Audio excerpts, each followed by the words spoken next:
चोलापुर गांव में हरिया नाम का एक गरीब किसान रहता था। हरिया पैसे से तो गरीब था, मगर दिल और नीयत का धनी था। वो हमेशा सबकी मदद को तत्पर रहता था। उसकी ईमानदारी और स्वभाव के चर्चे पूरे गांव में मशहूर थे।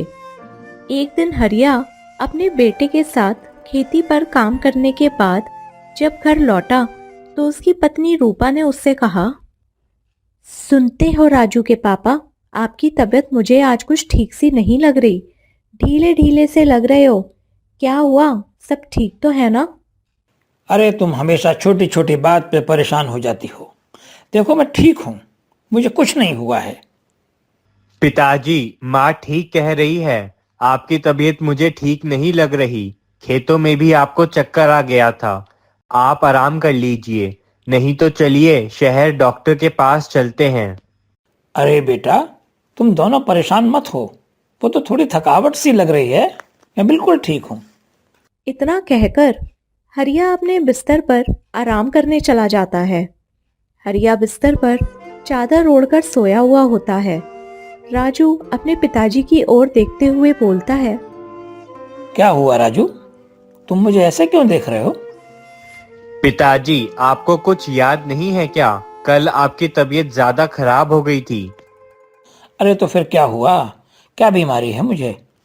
कुछ नहीं पिताजी, अब आप जल्दी ही ठीक हो जाओगे। आप बस आराम कीजिए। अब आपकी आराम करने की उम्र है।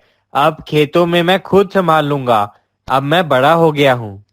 हाँ, तुम तो बहुत बड़े हो गए हो मेरे बेटे, मुझे तुम पे गर्व है।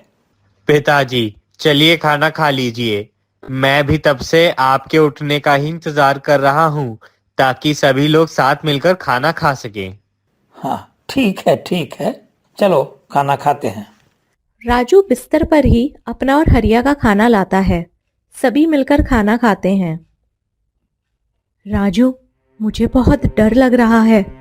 तुम्हारे पिताजी को कुछ हो गया तो हमारा क्या होगा?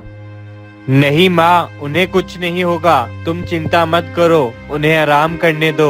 वो ठीक लग रहे थे। तुम बिना बात के इतनी टेंशन लेती हो। सब ठीक हो जाएगा माँ, इसीलिए खुश रहा करो।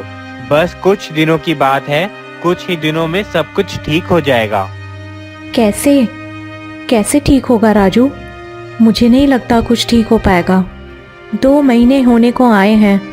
तुम्हारे पिताजी कभी ठीक रहते ही नहीं हैं। और अब तो बाबा जी ने भी बोल दिया है इस बीमारी का कोई इलाज नहीं है। कैसे ठीक होंगे तुम्हारे पिताजी? वो बिस्तर पर पड़े रहते हैं। किसी दिन कुछ खाते हैं तो किसी दिन वो भी नहीं खाते। दिन पर दिन कमज़ोर होते जा रहे हैं।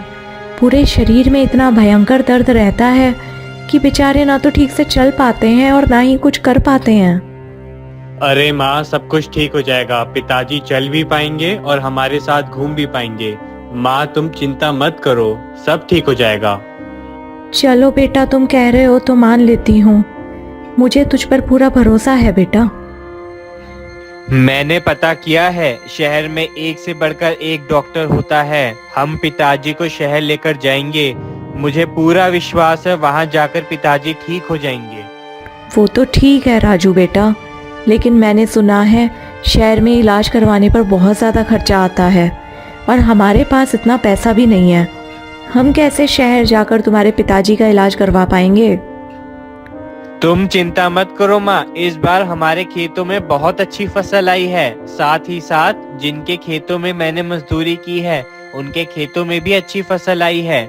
इसीलिए इस बार सभी को अनाज के अच्छे पैसे मिलने वाले हैं। और कुछ लोगों ने मुझे विश्वास दिलाया है कि फसल बिकने के बाद इस बार वो मुझे मजदूरी के दुगने पैसे देंगे, क्योंकि उन्हें पता है कि पिताजी की हालत ठीक नहीं है। तो तुम निश्चिंत रहो और चलो, अब मैं खेतों पर जा रहा हूँ। माँ, तुम अपना और पिताजी का ध्यान रखना। इतना कहकर राजू तेजी से घर से बाहर निकल गया। दरअसल हरिया को एक ऐसी बीमारी ने जकड़ लिया था जिसका कोई इलाज नहीं था। ये बात राजू और उसकी माँ को उसके गांव के एक बड़े वैद्य ने बताई थी। इसके बावजूद राजू ने उम्मीद नहीं छोड़ी थी। वो शहर जाकर अपने पिताजी का इलाज करवाना चाहता था और तब तक वो नहीं चाहता था कि हरिया को इस बात की खबर तक हो कि उसे एक ऐसी बीमारी ने अपनी चपेट में ले लिया है जिसका कोई इलाज ही नहीं है। तभी वहाँ पर राजू का दोस्त श्याम आ जाता है। क्या हुआ भाई, इतना परेशान क्यों हो? पिताजी ठीक तो है ना? हाँ, अभी तो ठीक है। इतनी चिंता की कोई बात नहीं है। तुम तो जानती ही हो कि उनकी बीमारी कैसी है। मुझे तो कुछ समझ ही नहीं आ रहा कि क्या करूं। अब तो बस इंतजार है फसल के कटने का। जल्दी जल्दी सब निपट जाए तो शहर जाऊं। तुम ठीक कहते हो मेरे दोस्त। शहर जाकर कुछ ना कुछ तो होगा ही। वहाँ के डॉक्टर को ज़्यादा जानकारी होती है और फसल कटने में भी देर नहीं है। कल तो पूरे गांव की फसल कटने ही वाली है। 2 या 3 दिन में पैसों का इंतज़ाम भी हो जाएगा। उसके बाद तुम शहर चले जाना। कुछ देर श्याम से बातें करने के बाद राजू घर आ जाता है। सुबह होते ही पूरे गांव में कोहराम मच जाता है। ना जाने कैसे सभी के खेतों में आग लग गई थी, जिसमें ना जाने कितनों की फसल जलकर खाक हो चुकी थी। जब ये खबर राजू तक पहुंची तो वो भागकर अपने खेतों पर पहुंचा, लेकिन अफसोस सब कुछ बर्बाद हो चुका था। उसने गहरी सांस ली और कहा, ठीक है, अब कुछ नया सोचना पड़ेगा। मैं हार मानने वालों में से नहीं। मैं पिताजी को कुछ नहीं होने दूंगा। इस घटना के बाद राजू सोच रहा होता है कि आगे क्या करना है। तभी उसे ध्यान आता है गांव के जमींदार का। राजू अब सीधा जमींदार के पास जाता है। राजू बेटा, बोलो यहाँ कैसे आना हुआ? जमींदार जी, मुझे कुछ पैसों की जरूरत है। मेरे पिताजी की तबीयत खराब है और मुझे उन्हें शहर लेकर जाना है। पैसे मिल जाएंगे, लेकिन एक शर्त है। अगर 2 महीने में पैसे नहीं लौटाए तो तुम्हारी सारी जमीन मेरी होगी। अरे जमींदार जी, आप जमीन की फिक्र मत करें। मेरे पिताजी ठीक हो गए तो मैं जमीन से सोना भी उगा लूंगा। पैसे लेकर राजू घर पहुंचा, जहां उसकी माँ उसका बेसब्री से इंतजार कर रही थी। कहाँ चले गए थे बेटा? सुबह से शाम हो गई है। चिंता के मारे मेरा दिल घबराने लगा था। तुम ठीक तो हो ना? रूपा की बात सुनकर राजू ने उन्हें सारी बात बता दी। उसकी बात सुनकर रूपा ने कहा, अरे अरे, तुमने ये क्या किया? अगर 2 महीने में हमने जमींदार के पैसे नहीं लौटाए तो? तुम चिंता मत करो माँ। मैं जिनके जिनके खेतों में काम करता हूँ ना, वह बड़े नेक लोग हैं। वह मेरी मदद जरूर करेंगे। उनसे पैसे लेकर मैं जमींदार के पैसे वापस कर दूंगा और मैं दिन रात मेहनत करूंगा। माँ सबके पैसे लौटा दूंगा। अभी तो बस तुम तैयारी कर लो, हमें शहर निकलना है। अगली सुबह राजू अपनी माँ और पिताजी सहित शहर के बहुत बड़े अस्पताल में पहुंचता है, जहां हरिया के काफ़ी सारे जांच होते हैं। जांच की रिपोर्ट मिलने के बाद डॉक्टर राजू को अपने पास बुलाते हैं और उससे कहते हैं, राजू, हमने तुम्हारे पिताजी की जांच कर ली है। उनकी रिपोर्ट से हमें पता चला है कि उन्हें एक ऐसी दुर्लभ बीमारी है जिसका इलाज हमारे पास भी नहीं है।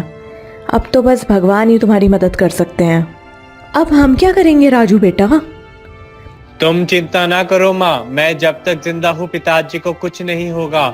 मैंने सुना है कि हर महीने इस अस्पताल में विदेश के डॉक्टर आते हैं। मैं अगले महीने फिर से पिताजी को लेकर यहाँ आऊंगा और उन्हें विदेश के डॉक्टर को दिखाऊंगा।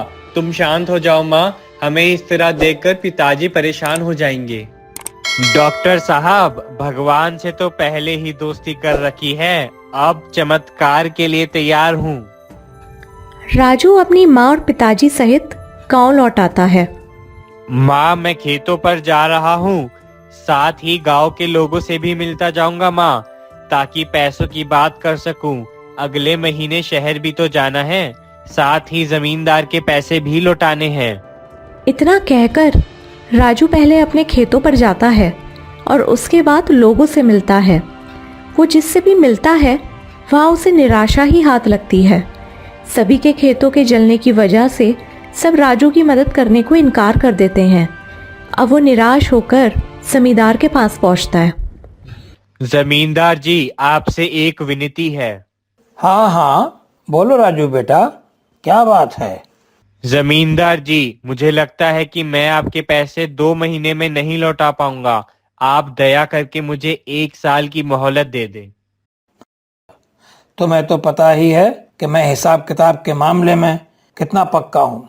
मैंने पहले ही तुम्हें बता रखा है, अगर तुम इन 2 महीनों में पैसे नहीं लौटा पाए तो चुपचाप अपनी जमीन के कागज मेरे पास देते जाना। समझ गए ना? जमींदार की बात सुनकर राजू को अपनी गलती का एहसास हुआ कि उसने 2 महीने वाली बात क्यों मान ली। राजू हताश होकर एक पेड़ की छांव में बैठा होता है और पैसों के बारे में सोच रहा होता है। तभी वहाँ से एक महात्मा आते हैं। राजू को परेशान देखकर वो वहीं रुक जाते हैं और राजू से पूछते हैं, क्या बात है बेटा? क्या बताऊं बाबा, मुझे अपने पिताजी की बीमारी का इलाज कराना है, लेकिन कहीं से भी पैसे नहीं मिल पा रहे। जो थे वो भी सारे उनकी बीमारी में लगा चुका हूँ। अब मुझे समझ नहीं आ रहा है कि मैं क्या करूँ। महात्मा ध्यान से राजू की परेशानी सुनते हैं और कहते हैं, देखो बेटा, तुम्हारी परेशानी का हल मेरे पास है, लेकिन दिक्कत की बात यह है कि जो उपाय मैं तुम्हें बताने वाला हूँ उसमें समस्याएं बहुत हैं। बाबा, आप दया करके मुझे उपाय बताएं। कोई भी समस्या मेरे पिताजी के जीवन से बड़ी नहीं है। तुम्हारी हिम्मत और बेबसी देखकर ही मैं तुम्हें ये राज बताने वाला हूँ। सुनो, यहाँ से दक्षिण दिशा की ओर जाने पर एक जंगल है। जंगल में बहुत सारे खतरनाक जानवर हैं, लेकिन वह जानवर तब तक किसी को नहीं मारते जब तक उन्हें कोई नुकसान ना पहुँचाया जाए। उस जंगल में एक लाल पेड़ है। उस लाल पेड़ की डाल पर एक सुनहरी चिड़िया रहती है जिसके पंख जादुई हैं। यदि उस सुनहरी चिड़िया ने खुद से अपने जादुई पंख तुम्हें दे दिए तो उस पंख के स्पर्श मात्र से ही तुम्हारे पिताजी ठीक हो जाएंगे। बाबा, ये सुनकर तो मेरा जोश दुगना हो गया है। बताइए चिड़िया से दोस्ती कैसे करनी है?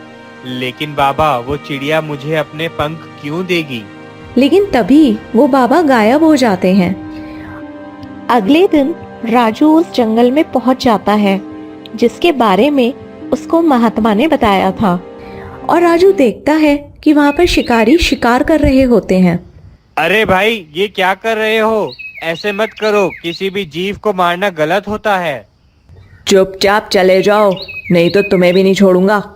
इतना कहकर शिकारी ने हिरन की तरफ फिर से निशाना साधा, लेकिन तभी राजू ने फुर्ती दिखाई और हिरन के सामने आ गया और शिकारी द्वारा चलाई गई तीर उसके पैरों में जा लगी, जिसकी वजह से वो दर्द से तड़पने लगा।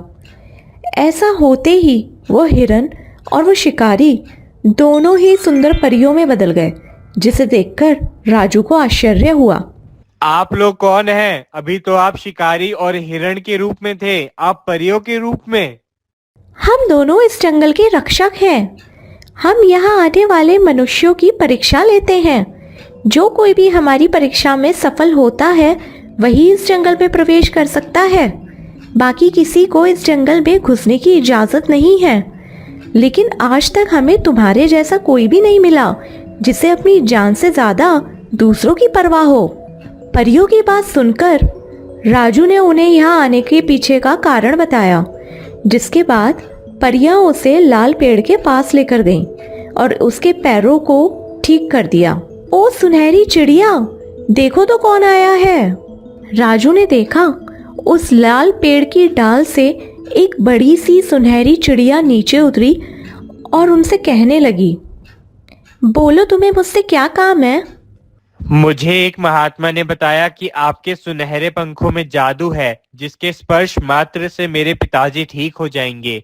आप दया करके मुझे अपने सुनहरे पंख दे दीजिए ताकि मैं अपने पिताजी को ठीक कर सकूं और वो पहले जैसे ठीक हो जाए। ठीक है, मैं तुम्हें अपने पंख देने को तैयार हूँ, लेकिन इसके बदले में तुम मेरे लिए क्या कर सकते हो? अब बताएं मुझे क्या करना होगा। मैं पूरी कोशिश करूंगा कि मैं आपकी हर तरह से मदद कर सकूं। देखो राजू, एक श्राप की वजह से मैं एक चिड़िया के रूप में बदल गई हूँ। मैं चाहती हूँ तुम उस श्राप से मुक्ति दिलाने में मेरी मदद करो। जैसे ही मुझे श्राप से मुक्ति मिलेगी, मेरे पंख तुम ले लेना। वो पंख तुम्हारे पिताजी को उनकी बीमारी से मुक्ति भी दिलाएंगे और साथ ही साथ तुम्हारे घर में धन की कभी कमी नहीं रहेगी। मुझे धन नहीं चाहिए, मुझे तो बस मेरे पिताजी की जिंदगी चाहिए। आप बताएं मुझे क्या करना होगा? कुछ खास नहीं, बस मेरे सर के ऊपर एक कांटा जैसा कुछ चुभा हुआ है, उसे बाहर निकाल दो। ऐसा करते ही मैं अपने वास्तविक रूप में आ जाऊंगी। लेकिन याद रखना, यदि तुमने अपनी जिंदगी में किसी से भी छल किया होगा तो वो कांटा नहीं निकाल पाओगे और मेरी जगह तुम चिड़िया बन जाओगे। चिड़िया की बात सुनकर राजू ने भगवान को याद किया और चिड़िया के सर पर हाथ फेरा, जहां उसे कांटे जैसा कुछ दिखा, जिसे उसने बाहर निकाल दिया। ऐसा करते ही चिड़िया अपने वास्तविक रूप में आ गई और उसने राजू को कहा, आज के समय में तुम्हारे जैसा मनुष्य मिलना मुश्किल है जिसने अपने जीवन में किसी से छल नहीं किया। धन्यवाद तुम्हारा जो तुमने मुझे इस रूप से मुक्त करा दिया। ये लो तुम्हारे जादुई पंख, इसके स्पर्श मात्र से तुम्हारे पिताजी ठीक हो जाएंगे। अब राजू घर लौटा, जहाँ पर उसकी माँ और पिताजी उसका बड़ा बेसब्री से इंतजार कर रहे थे। राजू आज काफी खुश था। राजू को खुश देखकर उसकी माँ ने पूछा, पैसे मिल गए क्या बेटा? पैसे तो नहीं मिले माँ, पर एक चीज हाथ लग गई है जो हमारी सारी परेशानियां खत्म कर देगी। तभी राजू हरिया के पास जाता है और पंख को अपने पिताजी के शरीर पर लगाता है। हरिया तुरंत ठीक हो जाता है। बेटा, ये तो जादू हो गया। अब मैं घूम फिर सकूंगा और तुम्हारे साथ खेत पे भी जा सकूंगा। मैं तो बिल्कुल ठीक हो गया बेटा। हाँ पिताजी, अब आप बिल्कुल घूम फिर सकोगे। आप मेरे साथ घूमने भी जाना और खेतों में भी फसल पर जाना। अगले दिन राजू के उस पंख की वजह से पैसों की भी सारी परेशानी खत्म हो जाती है। अरे ये क्या चमत्कार है! ये हमारी ईमानदारी और मेहनत का फल है माँ। जिस तरह से इस पंख से हमारे परेशानियां खत्म हुई है, उसी तरह हम औरों की भी मदद करेंगे और सबकी परेशानियां खत्म कर देंगे। राजू ने अपने हौसले और ईमानदारी से न सिर्फ अपने पिताजी को बचाया, बल्कि गांव के लोगों के लिए भी मिसाल बन गया। तो दोस्तों, अगर आपको हमारी कहानी पसंद आई तो कृपया लाइक करें, शेयर करें और चैनल को सब्सक्राइब करना ना भूलें। आपकी राय हमारे लिए महत्वपूर्ण है, तो कमेंट में अपने विचार ज़रूर बताएं। अगली बार फिर मिलेंगे एक नई कहानी के साथ। ध्यान रखें, जीवन में हमेशा अच्छा करें और दूसरों की मदद करें।